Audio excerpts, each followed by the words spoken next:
How's it going, everybody? This is Al. It's Friday. I'm going to spend the next hour taking questions from my Twitch chat here, and we're going to talk about NFL Week 1 on Draftkings, taking your questions to try and help you guys build your lineups for this week. It's an exciting week. There's a ton of money out there to be won, and I'm going to try and do what I can to help you make decisions so you can build the best lineups that you can build.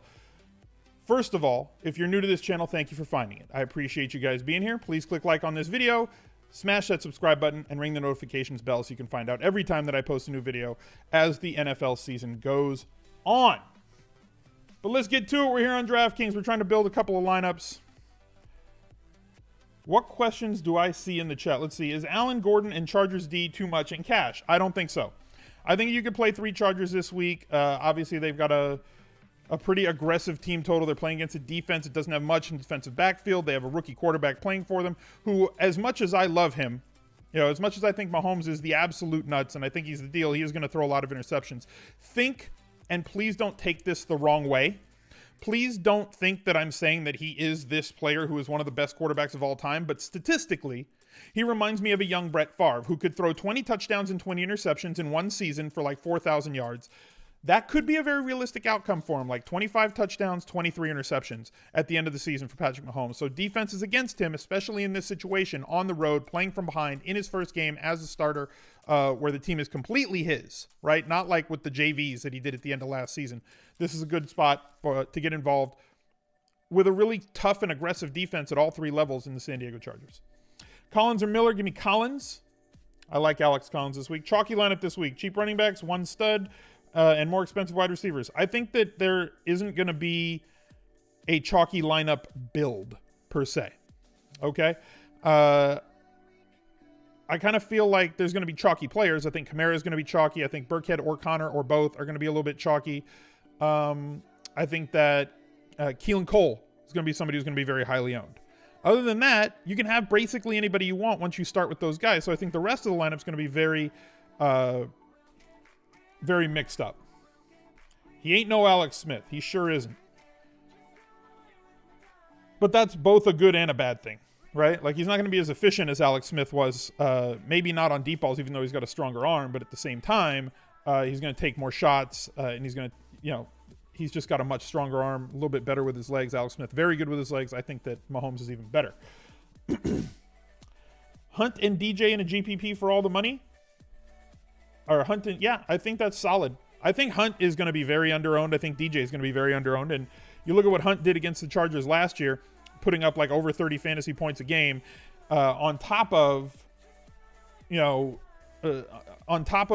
David Johnson being David Johnson and getting 25 plus touches as well as 7-8 targets. I think he's a great play. Pat's D for all the money, way too cheap on DraftKings. Way too cheap at $2,400. You loving OBJ this week? Are you crazy? A little bit. He's not going to be owned. I probably won't have him. Probably won't have him at all.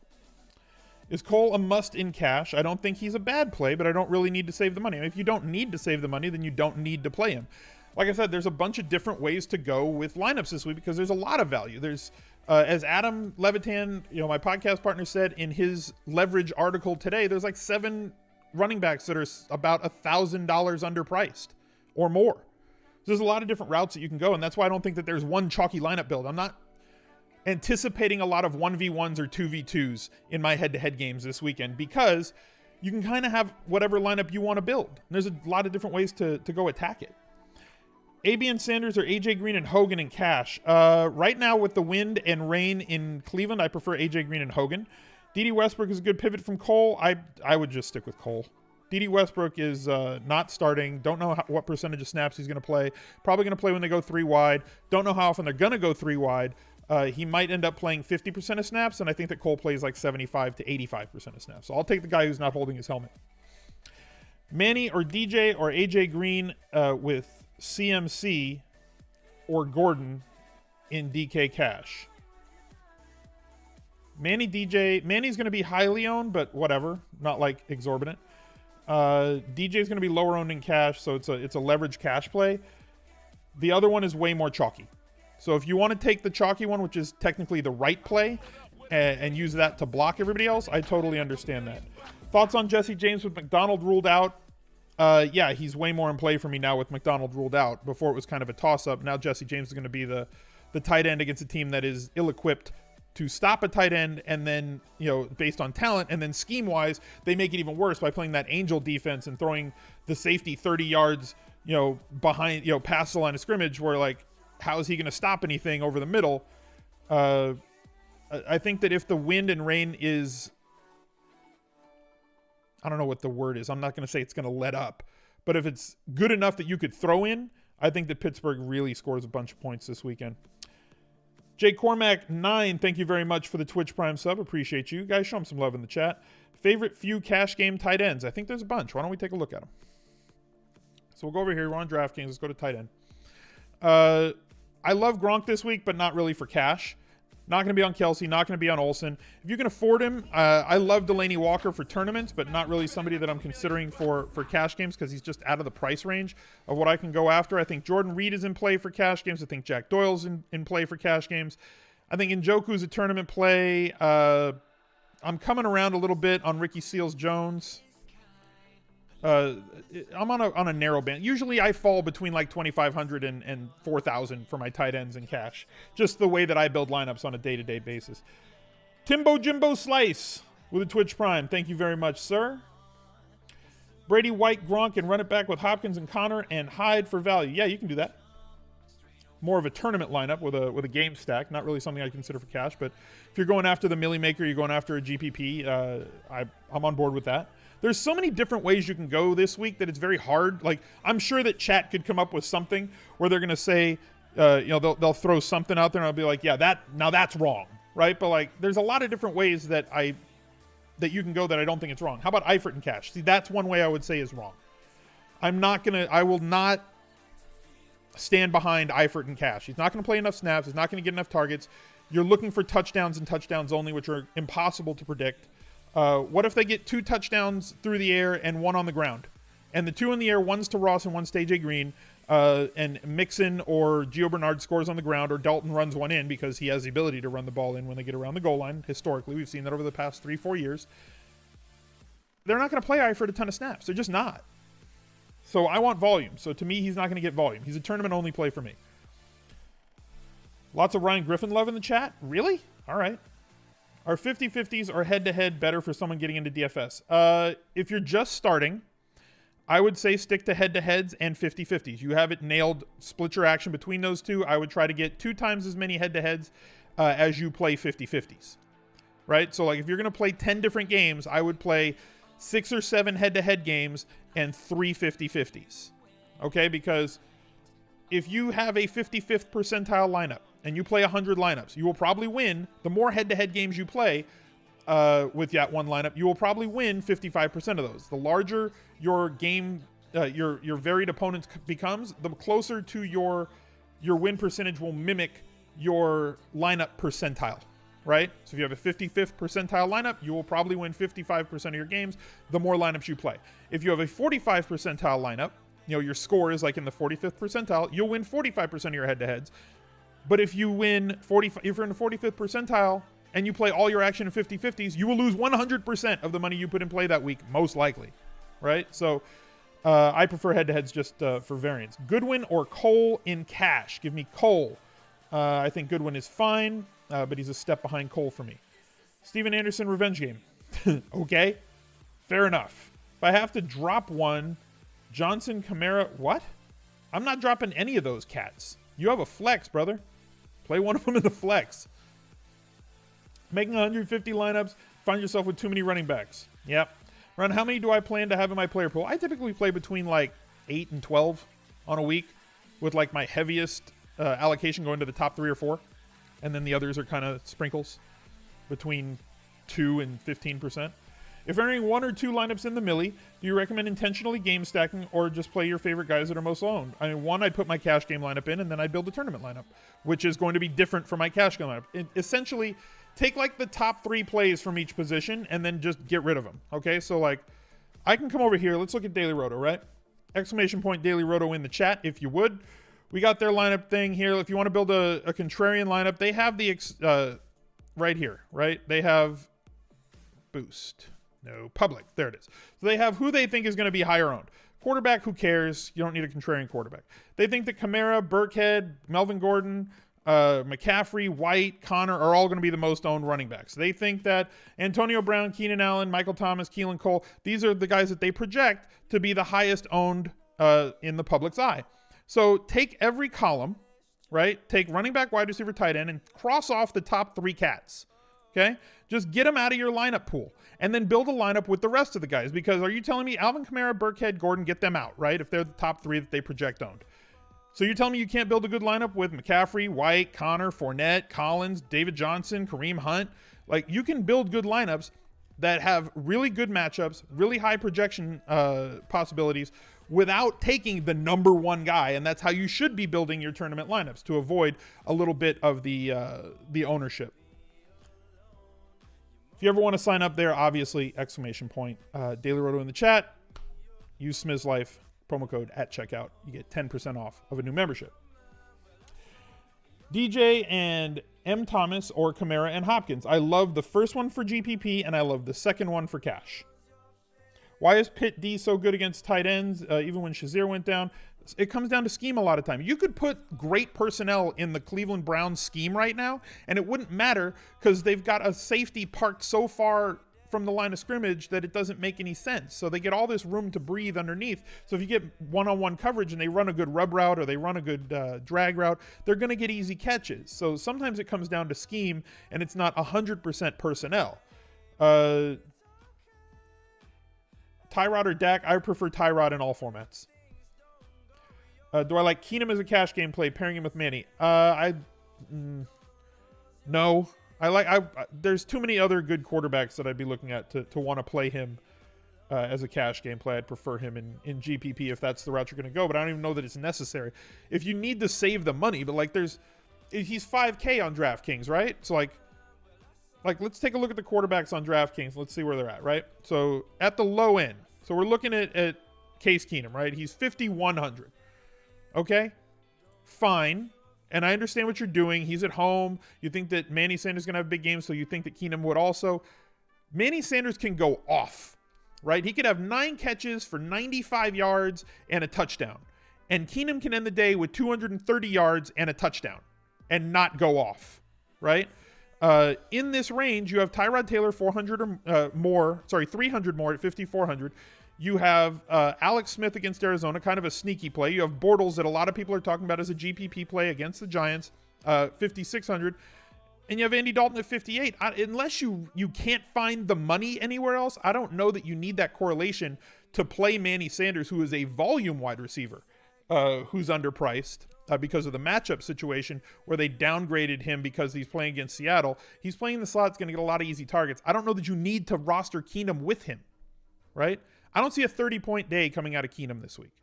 Like, if you ran 1,000 simulations of that game, I can't see 30 points coming out of Keenum.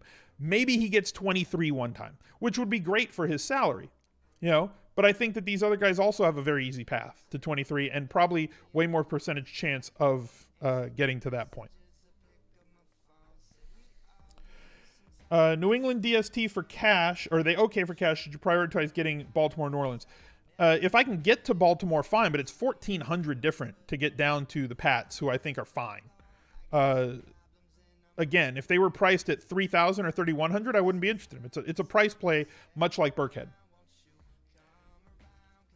Thoughts on ASJ at tight end for cash? Flowchart Giants. I totally agree. I think that ASJ is a great choice as long as he's healthy, and right now I don't exactly know because I haven't seen the Friday practice report from them. We do know that Vance McDonald is out, making Jesse James viable for tournaments at least because of how bad the Browns are. If you want to pay up for a new float chart sort of defense, flow chart meaning, for those of you who are new viewers, meaning is this team playing, are they on the slate on DraftKings? Does the opponent's team roster a tight end, play him, and win money? Okay, it's like it was that easy. Roster a tight end against the Giants or the Browns last year. I'm adding the Miami Dolphins to that this year. If ASJ is playing, I'm in. AJ Green or Michael Thomas for DK Cash? I like both. I prefer AJ Green.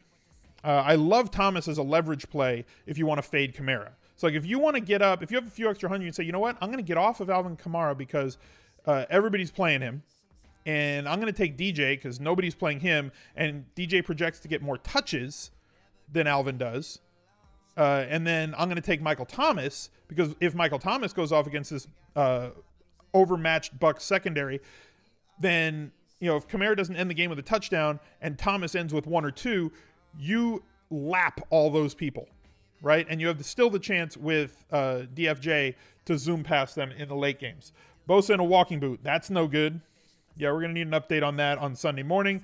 We'll check in on that on the Sunday morning Anti-Tinkercast, 45 minutes before lock. I'll be live once again on twitch.tv/Al_Smizzle. Leading you guys up to lock. I'll take your questions just like I am today. And we'll see what we can do with that. Any Tannehill interest? Not for me, dog. That's going to be a no from me. I'm not in on Tannehill. I'm not trying to get after you, CGV, at all about it. It's just, I don't play Tannehill very often. I didn't play him very often when he had weapons, and now he doesn't. So, I'm not interested. Bosa officially ruled out. Okay, so that changes my opinion of the Chargers defense a little bit. Do I use the same cash build strategy for small slates like 1 p.m. only? 1 p.m. only, yes, because it's still an 8 or a 9 game slate. So there's still enough games for that to be viable. Now, in a 2-game slate, everything kind of goes out the window. You just have to play what you play. Do I use the same? Oh, I just read that. Okay with fading Connor and Cash on FD. Really want to play Collins instead? I'm all right with that. I mean, if you love your lineup and you had, 1,700 extra on FD to get up from Connor to Collins, I think that it's fine. I really like Collins this week. I think I like Collins more than most people like Collins this week. I think I'll be overweight on him. Doyle and Cash, will Ebron cut into his production too much? I'm in on Doyle. I like Doyle there. Did I change your opinion on Doyle versus Readers? I still prefer Doyle. Optimizer is building a lot of Tannehill stacks. Tannehill to Stills and Fitz with either Godwin. See, I don't think that you need to pair a wide receiver with their quarterback all the time. I know it's a really highly correlated play, right? I know it's a really highly correlated play. I understand the purposes of it for GPPs, but there are certain quarterbacks that don't have a path to 30 fantasy points, right? So I'd rather correlate with a quarterback that has a chance to throw 3 or 4 touchdowns with 2 of them going to the one dude with 8 or 9 of those targets going to that guy, right? That's where I want to correlate. That's what I've done over the course of the 6 years that I've been playing daily fantasy, and it's worked for me. Now, there's other people that always play a quarterback or always play a wide receiver with a quarterback in every lineup, and they always bring it back with somebody on the other team because of the correlation between all those things. And I get it. And I do that too, but not 100% of the time. And maybe I'm just weird that way. And I've said before, I play by math a lot of the time, but there's also a certain feel to it that you have to work in every once in a while. Yes, the math will put you in the best position to win the majority of the time, but sometimes you have to go off script a little bit. Price doesn't matter. Alex Collins or Chris Hogan? For flex, give me Collins. Do I have a preference of Stills and or Amendola? I would prefer Stills. Fade AB in favor of Kamara and DJ in Cash makes sense. I love AB in Cash this week. I think he's viable in all formats.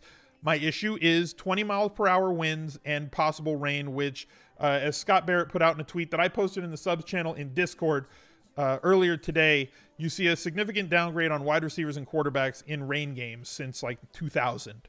In terms of fantasy point production versus their expectation. They score a point or 2 less. Now, if he scores a point or 2 less off of his expectation, he still scores over 20 fantasy points, right? But that's over everything. The wind is going to be the thing that really kills him. Six Sniper 12 just nailed it in the chat. Steph Digglove, always. Even if I don't have a high allocation of him, always going to have Steph Digglove. This dude helped me win $1 million. So you're never going to hear me say a bad thing about Stephon Diggs. Favorite sub 4 wide receiver for GPPs besides Cole? Probably Ross. If the rain stat is true, why am I so high on Tyrod for cash? Because when I wrote the articles, I didn't include Tyrod. Also, Tyrod not a guy that really focuses on downfield throws a lot and also has the ability to help out with his legs.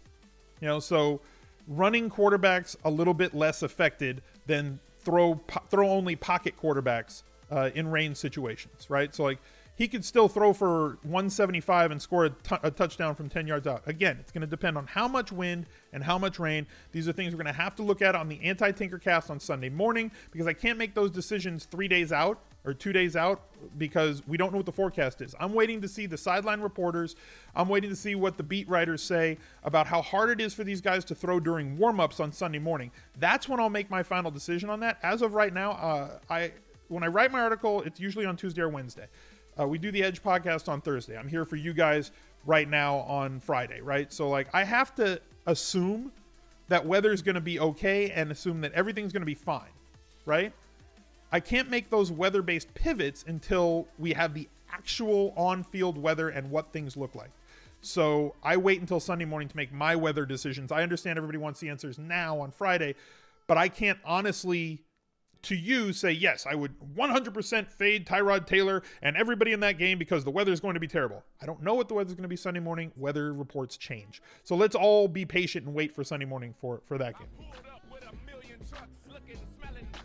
Webstars, thank you very much for the Twitch Prime sub. And CB35 getting involved for 2 months in a row with Twitch Prime as well. Six Sniper 12 with the Twitch Prime sub. Thank you very much. Also, appreciate all the support today on the stream, guys. You guys are amazing. Breeze Kamara and Cash. Breeze Thomas GPP. I'm okay with both of those things. Am I on Burkhead? Yes. One thing that I'm adding to the stream this year. If you want to donate 2,500 bits on Sunday mornings for the Anti-Tinkercast, you could do it here on Fridays, but there's kind of no point on Friday because my allocations are going to change. You donate 2,500 bits, and you can ask me my allocation number on any single player on DraftKings for my shares of that guy in the Millie Maker over across my 150 lineup. So you say, okay, 2,500 bits, give me, tell me how much Burkhead you have. I will give you my absolute allocation number for that guy. How'd I end up on the slate last night? I ended up down like 4 or 5%, mostly because of tournaments, because the optimizers aren't set to lock. Like I would have put 80% Julio. I had 80% overall Julio. I would have put 60% him in the captain spot, but you can't lock somebody to the captain spot yet. So I dominated cash games and lost a little bit on tournaments, and I'm okay with that because I had like 1/30th of the amount of money that I'm going to have in play on Sunday playing on these little on the showdown slates. The showdown slates I'm going to do for fun because I think people are making mistakes in head-to-heads right now. D between Ravens and Pats that you like for cash. Those are the two that I like for cash, to be honest with you. Give you bits for help? That sounds crazy to me. Is what it is, man. Says Studfi, the #1 bit donator on the channel for the week. Is Connor plus Barber plus Burkhead crazy? I'm not on Barber. I'm fine with the other two. Can I touch briefly on a league's lineup strategy as opposed to cash and GPP? All right, so we're going to think of your cash game lineup, right? And it's going to be all the best values probably at every position. Really good value quarterback, the best value running back, probably the best stud running back in terms of value per dollar. Same at wide receiver, same at tight end. Probably one of the better defenses as well. So all of those plays are going to be somewhat chalky in cash, and the percentages that players are going to be at in cash is going to be higher than what they're going to be at in tournaments. So if you want to get off of that in leagues, and I'd say a cash game is something that pays out 33% or more of the field. So a 50-50, a double up, a triple up, a head-to-head, obviously, a three-man game. Those are all cash games. Now, if you can play a leagues game, which is not quite as big as a tournament, right? A leagues game would be anything from like 10-man to 100-man, right? It's like the 100-man games that pay out like 12% of the field. The 10-man games that are winner-take-all or a 10x, right? You can 10x your play in that thing. You can play a GPP lineup in that, but you could also play a variant of your cash game lineup. So you take your cash game lineup and you make like a 2v2 switch. So let's use, for example, this week, Alvin Kamara is going to be one of the highest owned players on the slate, especially at running back because everybody's going to go for him. So instead of playing him, play David Johnson in your league's lineup, right? Sub out Kamara, put in him. And then pivot from one of the wide receivers, go to Thomas to try and leverage the field in that tournament. Because like I mentioned before, if Thomas has the touchdown or two and Kamara does not score this week, let's say he gets vultured at the goal line by Gillislee, let's say he gets knocked down on the 3 or 4 yard line like Julio Jones did last night on Thursday, and they throw the ball to Thomas or a tight end or hand it to Gillislee and he scores, and Kamara ends the day with like 14 points, but you have Michael Thomas with like 24 or 25, you've just lapped the field, and then David Johnson does his normal. Let's say he gets his average points per game, which is about 23 to 25 fantasy points. You've already zoomed past everybody with a very chalky cash game lineup at every other spot except for that 2v2 or 3v3. That's what a league's lineup is to me. It's a variant of a cash game lineup without going full off the reservation GPP. Hashtag never Julio. Props to Herschenmeyer. Do I like Watson for cash if I have the cash? I'm probably not going to play Watson in cash this week. I tend to go pretty cheap. If I'm going to pay up, it's probably going to be as high as Rivers. Would be about as high as I go. For GPP, can I please rank ASJ, Ryan Griffin, RSJ? ASJ, then RSJ, and then Griffin. I prefer the initials to the full names. Cole or Amendola in cash? Give me Cole. Do I always do one cash lineup? Yes. Will Kamara, DJ, and Fournette be a unique GPP lineup? More than probably. Paying up for 3 running backs is an easy way to be contrarian this week because everybody's going to go for value at running back. That's a very easy way to be contrarian, by the way. Any week, right? If everybody is doing one thing, if everybody's paying 2 value running backs, pay up at running back, because if they're playing value running backs, it means they're paying up somewhere else, probably tight end and wide receiver. So you're going to look for value at that position, pay for the stud plays at the other position. That's how you leverage the field in those situations. Where was this other one I just saw? Thoughts on Njoku this week? I think Njoku is going to play a ton of snaps. I'm worried about the weather, but because of Pittsburgh's scheme, I think that he has a possibility of getting to the end zone. He's nowhere near cash game lineups for me. I think there's too many other good plays at cheap prices that project for good volume against defenses that are ill-equipped to stop them. So for me, he's a tournament play. Maybe, whatever your allocation, however you can stomach. I don't know how many of you guys play 150 lineups. I would assume most of my crowd plays between 3 and 20 on a given weekend. So out of 20 lineups, maybe 1 or 2 shares. Dalton or Luck? Give me Dalton 100% of the time this week. If I was playing one naked quarterback, do I like Wilson or Dalton? Or should Lockett be paired with Wilson and GPP? No, I don't think you need to pair Lockett with Wilson. Wilson is always a fine quarterback to just run by himself. Kamara, DJ, and cash. It's Kamara, but I have no problem with DJ if you want to play him. If you're making 50 unique GPP lineups, roughly how big should your wide receiver pool be? Everybody's different. That's like, okay, if I'm eating ice cream for dessert tonight, what flavor should it be? If I asked that of the 350 people that are in chat right now, I would probably end up getting about 100 different answers, right? So it depends on you. It depends on how heavy do you want to go on the guys that are up top of your field. There's guys that have been really successful that will lock 2 or 3 guys into the lineups, play 100% of this guy. There are guys that are very successful that never play more than 30% of a player. And there's guys like me that'll end up playing like 60 to 70% of a player, between 50 and 70% of a player, or 2 or 3 every single week. There's a lot of different ways to be successful. So I can't tell you the one way. You have to find what works for you based on your own risk tolerance levels and how you like to go about things. So you look at chat right now. Chocolate Malted Crunch, Rocky Road, Thrifties, Chunky Monkey, Strawberry. Never strawberry. My kid likes strawberry, though. My kid is all about fruit flavors. I had, when he was 3, too, he was like, we go to an ice cream shop. He's like, can I try the raspberry sorbet? I'm like, dude, just get, chocolate. Nope. Pats D and AJ Green or Ravens D and Hogan for cash? I like both are fine. Honestly, that's a chocolate vanilla question. Which one do you like better? Because both of those pairs are cash game viable for me. Looking to break into the content side of the industry, what is something I think is missing since there's so much out there already? I mean, I don't know. You got to find it's the same. I used to coach basketball. You guys know this.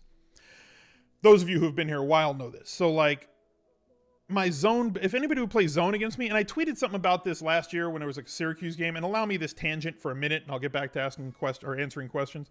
But I said, if y'all can't beat a 2-3 zone, you just need to pack it in. You can't coach because you don't know what it's like. No, I kind of do. I spent 10 years coaching, a lot of them at the very high level, high school level.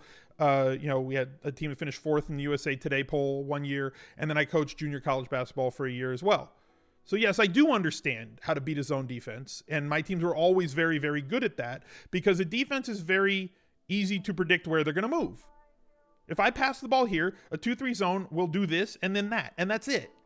Which means they're going to leave a vacated area, right? If I pass to the wing, the guard's going to go over there. If I pass back to the top, the second guard has to guard me. Now I swing the ball to the other side. The other forward has to go up and guard him. Well, guess what? The baseline on that opposite side is now wide open. So somebody needs to go fill that vacated space. If you know of a vacated space in fantasy football that you think isn't being filled, fill the vacated space. Just start putting out content for it. You know, a year ago I said there's nobody doing fantasy football content on Twitch. So what did I do? I just started doing fantasy football content on Twitch. Here we are. Just do it. AJ Green or AB with good weather? Give me AB. What do I think of CMC instead of Kamara and Cash? Why not have both? It's like the crab and the lobster. Just order both. It's surf and turf, man. Just get in there. ZDude22 getting involved with a Twitch Prime sub. Show him some love in the chat, guys. Anytime y'all see a new sub in the chat, you have 21 of the best emotes on twitch.tv. Just use them. Spam them out there when you see a new guy. Got a new sub? Show him some love in the chat. Show him where the Discord is. Tell him where the bar is. Show him the comfy spot on the couch. Let him know. Naked Dalton or Wilson for GPP? I'll take Dalton. Don't have the salary for both. Ooh. Okay. I'm going Kamara and Cash in that situation for two reasons. One, I think he's a better play. Two, in the instances that he does not go off, the majority of the lineups that you play against are going to have him as well. So you're playing 8-on-8 at the other eight positions. In the instance that he goes off and you don't have him, you're chasing 15 points. Because 60 to 80% of your opponents are going to have him. So sometimes you take the center square to block for all you old people like me who know what Hollywood Squares is.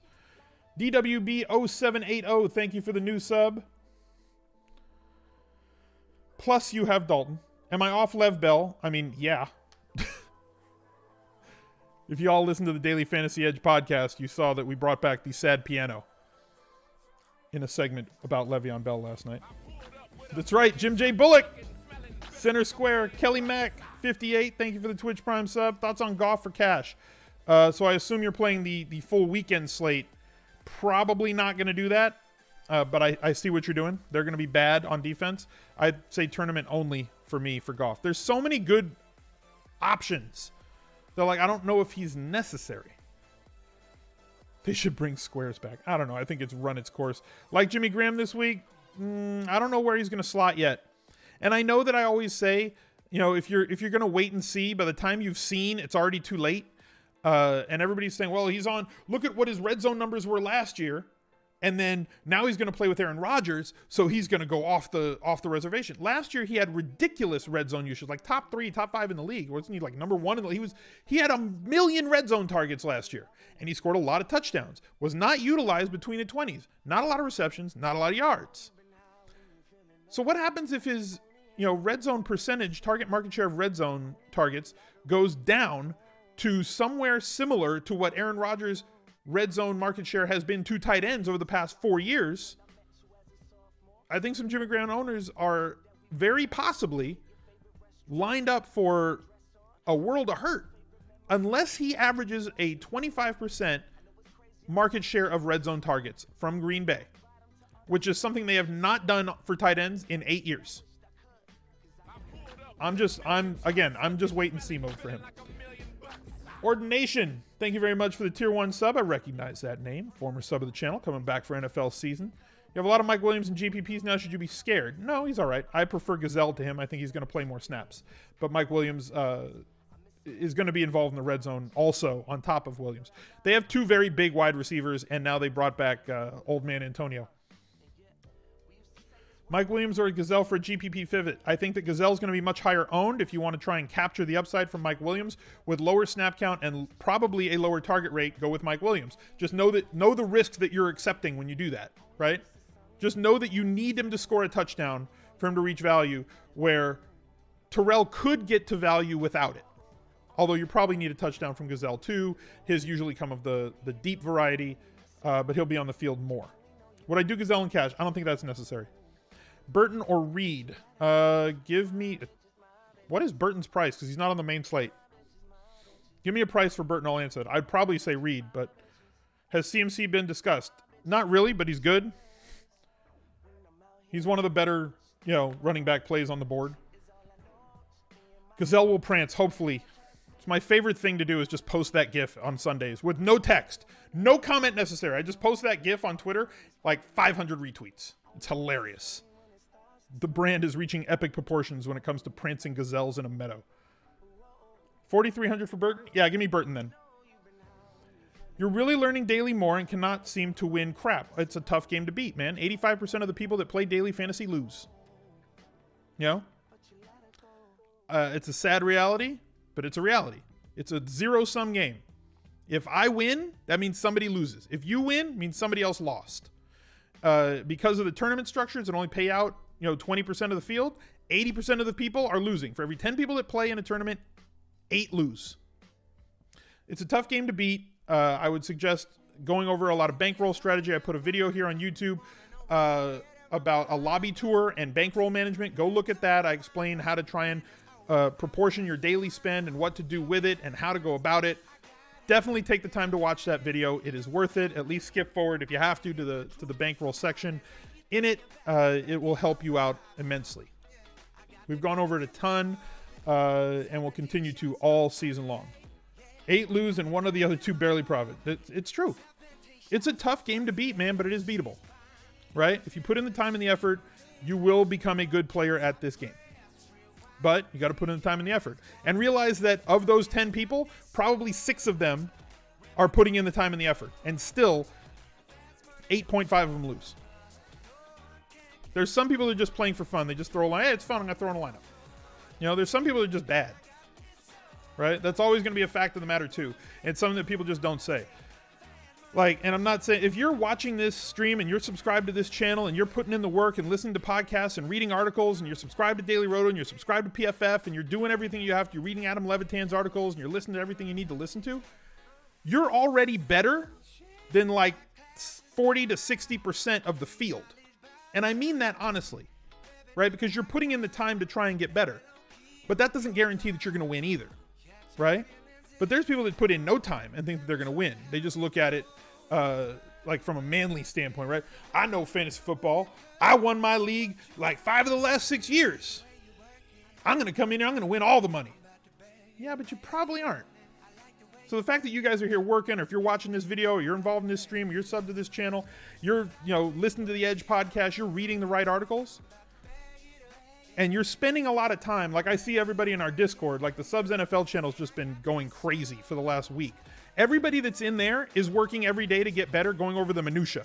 You surround yourself with people that are trying to get better themselves, and you will also get better, right? So I'm trying to help you guys form a community, form a friend group of people that you can bounce ideas off of any time of the day.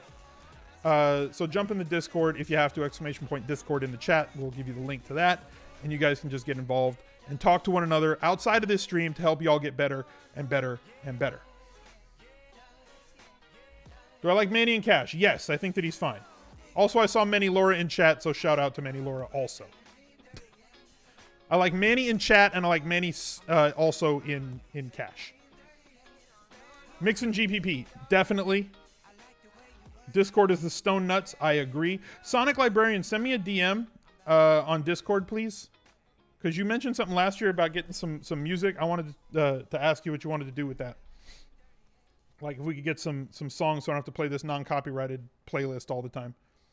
Get some better music for the channel. C-Mac or Gordon and Cash? All right, let's take a look. C-Mac and Gordon and Cash. So here we go. We got Chris McCaffrey at 6,400. Gordon here. Full PPR on Draftkings. I still prefer Melvin Gordon. The dude just logs touches. That's all he does. And everybody says, yeah, but it's PPR, so you should totally go after Chris McCaffrey. Okay, 7 targets, 8 targets. He has the possibility of getting you a 6, 7, 8 target game. Yes, he had 3 here. Yes, he had 3 here. This is a bad defense. They're playing at home. They're favored. They should be playing from ahead. He's also going to get something that CMC has never gotten. 17, 19, 19, 22, 19, 21, 20, 16. Dude logs 20 to 27 touches every single week, right? So the opportunity off the charts, including all of the goal line work. Let's look at McCaffrey, who I really, really like a lot this week. Okay? Game log 6, 6, 9, 12. I don't think this is going to be the way it goes in terms of his rush attempts this year. I think they look a lot more like Alvin Kamara last year. It's going to look a lot more like 12, 13, 10, 15.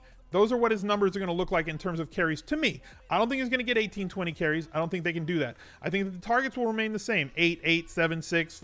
These numbers are going to remain the same. And what was positive to me this preseason was that he was in on short yardage with the ones. He had a 2-yard rushing touchdown. That's something he did not get the opportunity to do last year. Is he going to get vultured at the goal line by Cam Newton? Yes. Is Cam Newton going to run the ball in 15 times? No. Maybe 5, 6, 7 touchdowns for Cam Newton. Maybe 8, high end, over the course of the season. So that's 0.5 touchdowns a game on the ground for Cam Newton as like the high end, right? I think McCaffrey is in play for his floor, especially at this salary on DraftKings. You can say that Dallas is going to be bad. They're going to be playing from behind, meaning that Carolina is going to be trying to control the ball. He's going to get a lot of short passes. I agree. I just have Gordon ranked a little bit higher this week, both on raw projection and salary per dollar. But it's very close, but I prefer Gordon just a smidge. Now, if I had McCaffrey in a lineup and 300 less, would I jimmy the whole lineup around to get to Gordon? No, I'd be fine with Christian McCaffrey there, right? But I'm not gonna mess everything up to get to McCaffrey. But if you tell me you have 6,800 left, should you play McCaffrey or Gordon? It's going to be MG3 for me all day.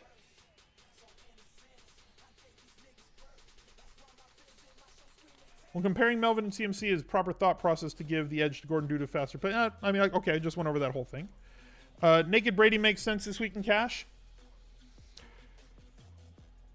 I don't know why you have that much money left over. I don't know how you have that much money. Because, he's real expensive. How do you have $1,200 left over in cash? Right? Okay, or let's say I said that Rivers would probably be the highest priced cash game quarterback I'm going to play, right? Or we consider for cash this week on DraftKings. So, how do you have 800 left over? If you have 800 left over, that's hard. I don't see that. I love him for tournaments, though. I think Brady for tournaments, you can go Brady with no receivers because he does spread the ball around. You can go Brady with Gronk, most definitely, because he does target him a ton. He targeted Hogan a lot in the red zone last year. I love him with Hogan. If you want to be completely off the reservation and hope for a game like the Super Bowl, you can pair him with White, which nobody's going to have that pairing. Maybe 1% of the field will have that pairing. Am I still doing Best Buys? I am, and it is posted. Go to ESPN, hit the little search bar up on top, and type Zeidenfeld. And you'll come up with Best Buys.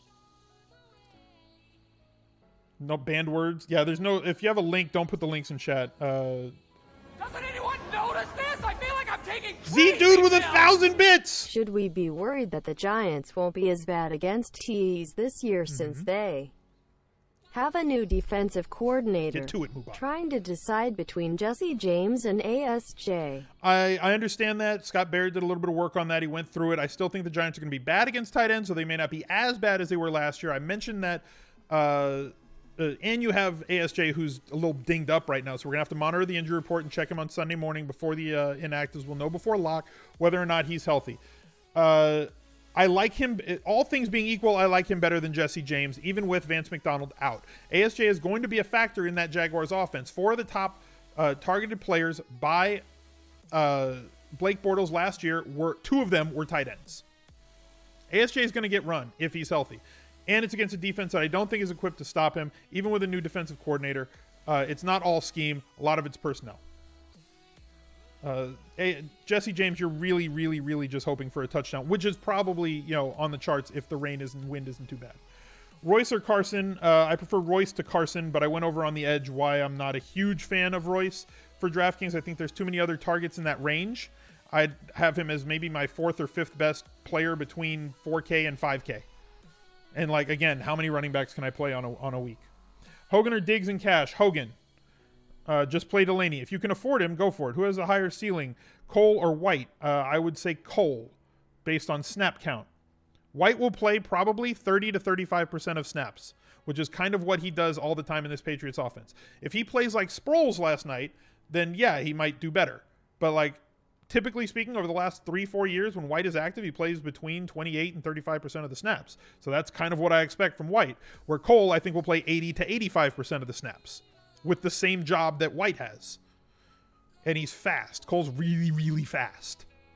Like people are, oh, he's just this guy. No, he's super fast dude. Herschenmeyer did something where he showed like on-field speed, and he's like right there with Tyreek Hill in terms of on-field, in-game speed. Any concerns? Cole will not get the targets. I mean, no. Where are they going to go? I mean, even if, okay, if he throws the ball, if Bortles throws the ball 28 times, right, against the Giants, and Cole gets 25% of the targets, which essentially is what he got last year in any game that Marquise Lee was out. That's 7 targets for $3,800. Some of those targets are going to come against Eli Apple. Some of those targets are going to come against Eli Apple. Some of those targets are going to come against Eli Apple. Think about it. Connor and Hogan or Collins and Cole?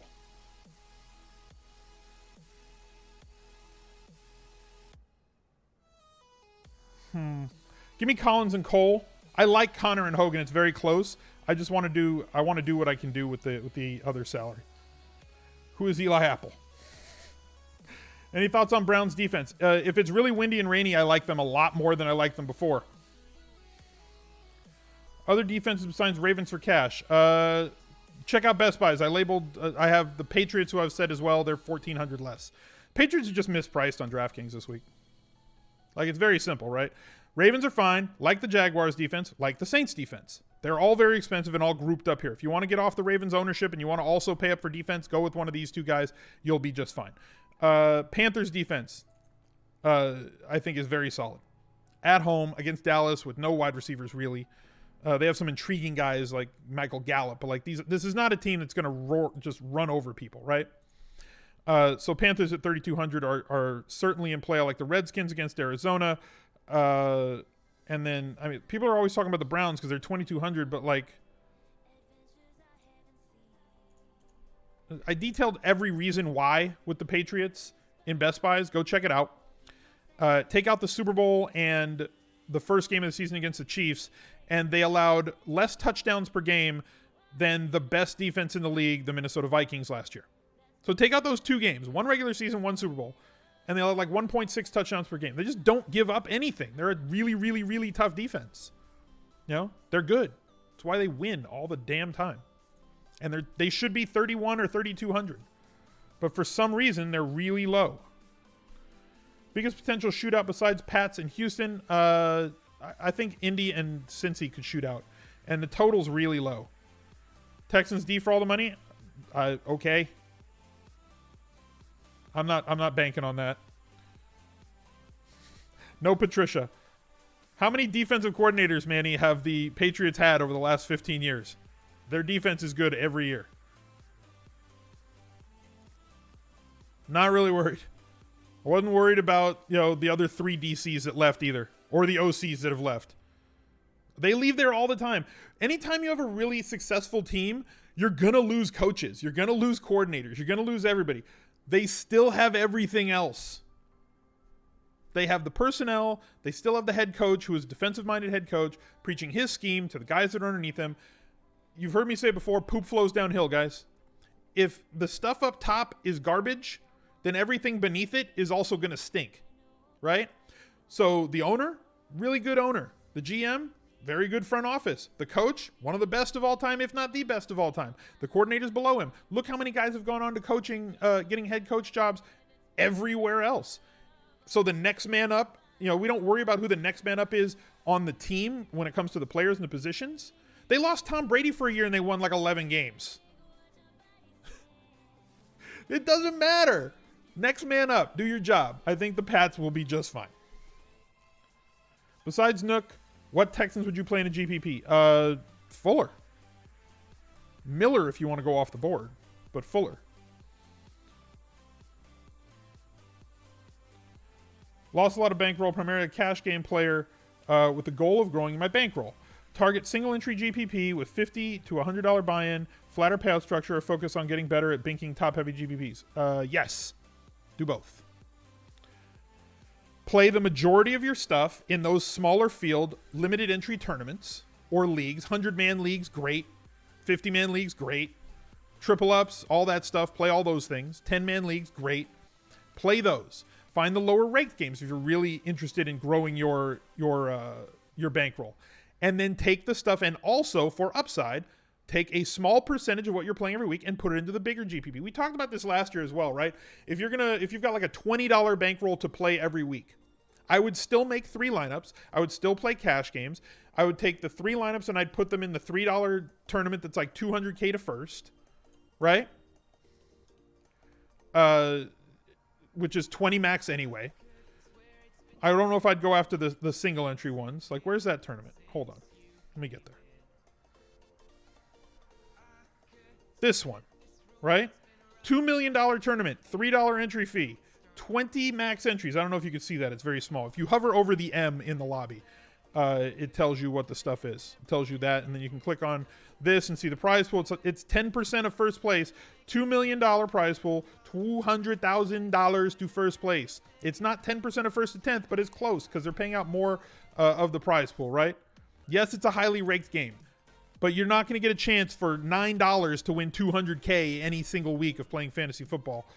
So for me, if you're going to risk a little bit, then that's what you're going to do. What does overlay mean exactly? Overlay means the amount of money that the site is going to put into the prize pool if they don't reach the projected prize pool. So like they have to guarantee the money. So like that $2 million prize pool, they have to pay that out. Even if they only bring in 150,000 or sorry, 1.5 million in entry fees, they have to pay the other 500,000. And the margin is essentially the rake. So anything they get over that break-even point, anything over $2 million in entry fees becomes the rake. And that's also locked in at a max of 15.9% for that tournament. So if something overlays, there's no rake. There's negative rake. There's extra value for the players. Kamara and Keelan Cole versus Michael Thomas and James Conner. The first one is your cash game lineup. The second one is your league lineup. Cole and ASJ on the same team, not recommended. I'm probably not going to play 2 Jaguars in one lineup in cash. Snacks! Welcome to VIP, brother. Getting involved with the Twitch Prime, appreciate you. Mixon or Hogan for flex? I'll take Hogan, even though I know that Mixon's going to get more touches. I think Hogan's got more of a chance to score. Is it smart to play Gordon and Hunt in the same lineup for GPP? It's not terrible. You know that Gordon's going to get his volume. Both are game flow independent running backs, meaning that if they're ahead, they're going to be, running the ball. If they're behind, they're going to get ball thrown to them. So I'm not concerned with them being off the field. Like, that's a concern of mine with Royce Freeman, is that any sort of 2-minute drill, any sort of passing down, any sort of 3rd and long, he's off the field. He's holding his helmet. You can't score if you're holding your helmet. Sunday prayer will be needed. I've downloaded a couple. I mean, we got the church scene. We still have this. I've found a couple of new church scenes that I may sprinkle in. I may work those in just to shock you guys. I've been putting in a little work on the aesthetics of the stream here, guys. Dalton and Allen, if you have the extra 200. Yeah, I like Dalton and Allen. The chat always goes crazy for the church. I got a good one. It's got like candles and stuff. It's kind of nice. Am I on Hogan? I can't give you my lineup. I think that Hogan is cash game viable.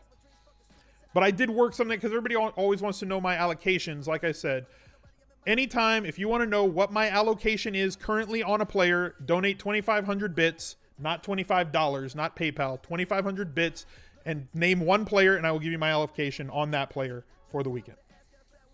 Church is by far the funniest thing that happens on Sunday. I'm going to have to try and keep it to a minute or less so I can throw it up on Instagram. You got to gram it. Doesn't anyone notice this? I feel like I'm taking crazy pills. Gord the Rogue with 100 bits says Brady and the Pats D or Dalton and the Ravens D for DK cash. Dalton and the Ravens D for cash. Pats D and Brady. Pats D is cash game viable. I'm okay with Pats D. I'm probably not going to go with Brady in cash games this weekend. Too expensive. Chalupa Batman. I like both of those things. Thank you for the Twitch Prime sub, man. By the way, speaking of Instagram, please follow me on Instagram. I'd appreciate it. I'm very close to 1,000 followers on Instagram. I just need like 6 more. Al Zeidenfeld on Instagram. Yeah, Manny auto-hosts me. I auto-host him. It's a big, fun circle of Twitch. CMC, Gordon, Fournette, or Kamara. CMC. Whoa. Blah.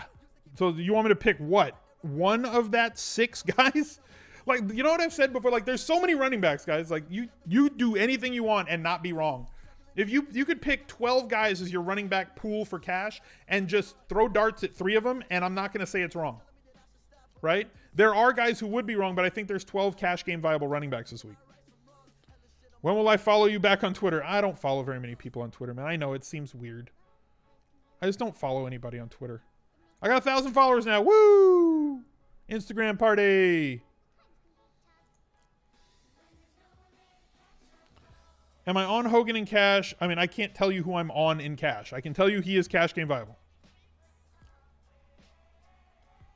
Both him and Burkhead are fine. I probably would prefer Burkhead to Hogan for cash.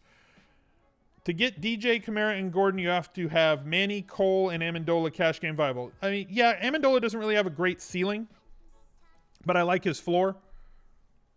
You know, like he could end up doing what Aguilar did last night, right? And have like a ton of targets and a bunch of catches for like 40 yards. And no touchdowns. Baldwin not on final injury report. Interesting. AB in cash even with wind. Again, I'll check out the wind on Sunday morning. Right now, I'm assuming that the wind is never as bad as they think it's going to be. Like, the wind on Sunday is never what we think it's going to be and build it up on Friday, right? Like, on Friday, like, oh my God, the weather is terrible. And then we look at it Sunday, it's like, well, that's not that bad. And some of the stadiums, like the wind could be in the city around the stadium, but down on the field, a lot of stadiums are constructed knowing that the city is a very windy city, so the wind doesn't really affect the ball flight down on the field. So this is something we need to lean on the beat writers that are on the field for warmups. And ESPN Nation has just a beat writer or 3 in every city. So we need to be very nice to the beat writers. We need to thank them. We need to ask them kindly when you find out who's on the field on Sunday morning. How do the quarterbacks look in practice? Are they able to complete passes? And be very nice when you do that. Seriously. They will answer you back. They're humans. If you bark instructions at them on Twitter, they won't answer you. But if you're nice, they will probably talk. They will say, they might quote tweet it because they're going to get asked it by 50 people. Hogan or Sanders in cash? Sanders. 4,000 to 5,500. That's a wide range. We can look at it. 4,400 to... Well, let me get to the screen real quick.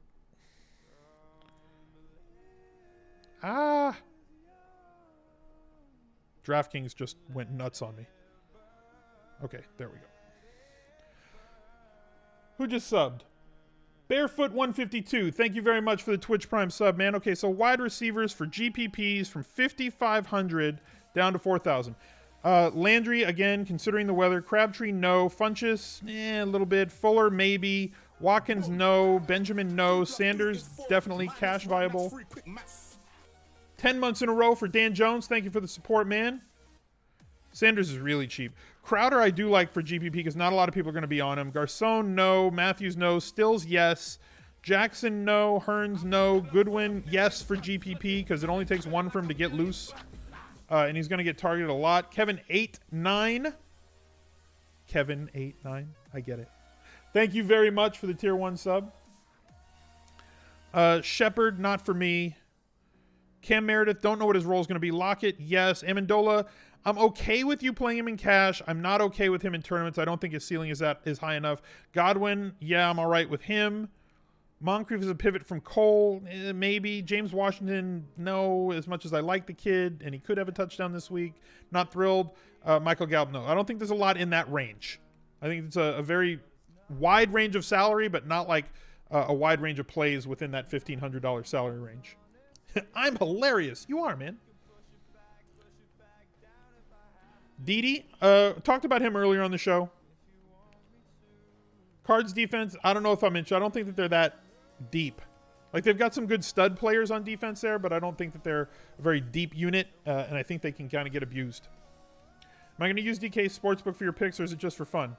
I'm in California, and it's not legal here yet.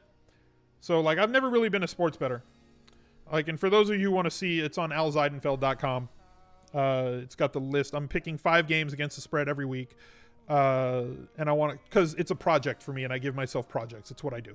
So I want to see what my win rate will be over the course of an entire season. It gives me something to discipline, get content out, yada, yada, yada. Hopefully people enjoy it. And like I said, I'm not a sports bettor, never have been. So if you want to look at my picks and play the other side because, you know, just fade Smiz and he sucks at this and he doesn't know what he's doing, I will not be offended. Go ahead and do it. If you want sports betting help, you can help me. Fair enough. I mean, I know what to do. I know what should be done. It's just not something that I can. It's not fun for me. It's more of an entertainment reason why I don't do it. It's just I don't really enjoy it. I'd rather play craps.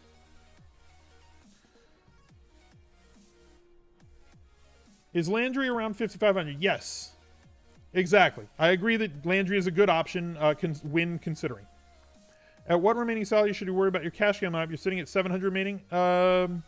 700 remaining, I think you could probably upgrade one position to something. So, like, I think you should look at every single guy and see, can I get a significant raw projection upgrade by going from one guy to another? 700 is a bit much this week. How much am I leaning on PFF for my sports betting? I mean, they do have that green line product. It's pretty good. We can take a look at it if y'all want.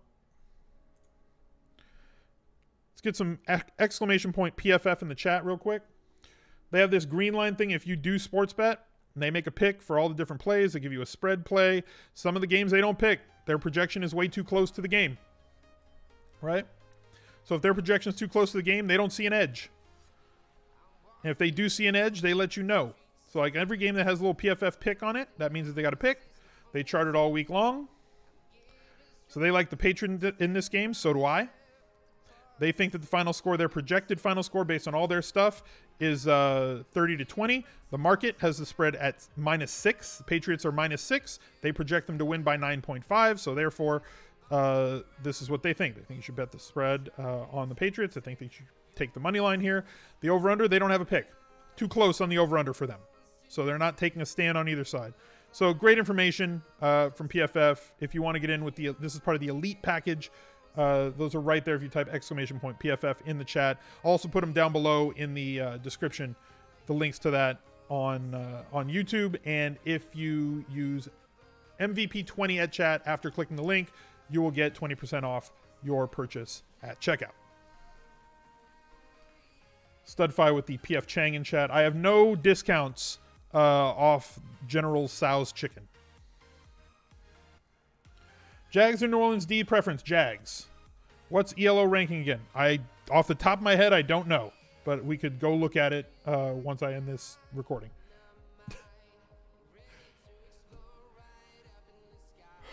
Thoughts on John Brown for GPPs? All right, let's take a look at that, and that'll be the last question for the video. So let's go to John Brown. He's super cheap. My issue with John Brown is I don't know how many targets dude's going to get, right?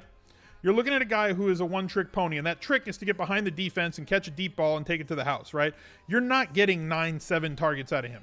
Not from Flacco, not in this offense, in my opinion. I think somewhere between 3 and 6 targets, with 6 being the very high end for him, is possible.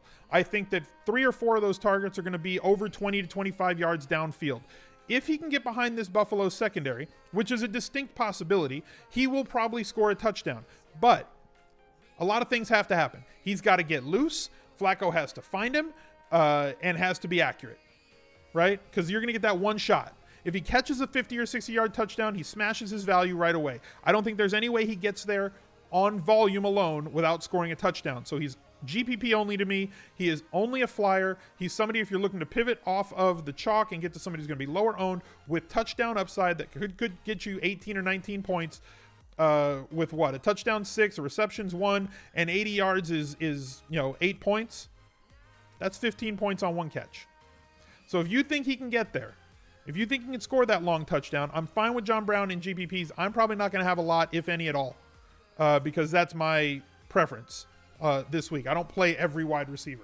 I have a very small pool of wide receivers, small pool of running backs. That's just how I roll. That's how I play the game. But I understand that he is going to be owned by some people. I understand that I have to take a stand somewhere. My stand is to not want to play John Brown. I attack volume. But I know that he's dangerous to me because he definitely can catch a long touchdown. If he's the guy that you want, if you think that that can happen against this Bills defense, go for it. Thank you guys for tuning in on YouTube. Appreciate y'all being here. I ran a little bit overtime. I wanted to do an hour, and it looks like I did about an hour and 8 minutes. So thank y'all for being here. Click that like button. Smash the subscribe. Make sure you hit the notifications. And hey, look. You can click there. You can subscribe. You click on another video right there. Like any one of these things. Click them before you leave. I'll catch you guys later. Thanks for showing up. Bye, guys.